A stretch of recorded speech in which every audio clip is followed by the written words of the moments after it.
মই যে বা বিহু তিনিযোৱাত গালোঁ। তিনিযোৱা বিহু একদম শেষৰ যোৱা আজি ৰোজ খাই আছোঁ। শেষৰ যোৱা মানে আমি ষ্টেজত গাইছিলোঁ। ইয়াত ধুনীয়াকৈ এসাঁজ খাই লৈছোঁ দেখিছেনে।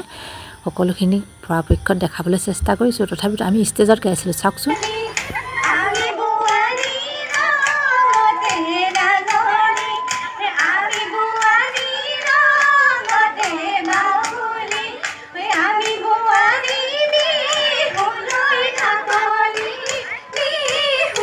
বিহু ৰোজ খোৱা মানে চাউলৰ টেপুলি হাতত লৈ যোৱা, তাকে আপোনালোকক অকণমান দেখাই দিলোঁ। আগতে ভিডিঅ' কৰিছিলোঁ কিন্তু এড কৰোঁতে পিছত হ'ল। আমাৰ লগত বিহু গোৱাসকলে সকলোৱে ল'ৰা ছোৱালীবিলাক সৰু সৰু হৈ আছিল। যিমানে যি ক'লেও অসমীয়া যেতিয়া সৰু হৈ থাকিলেও ল'ৰা ছোৱালী নাচিবলৈ নেৰিলোঁ কিন্তু দেই।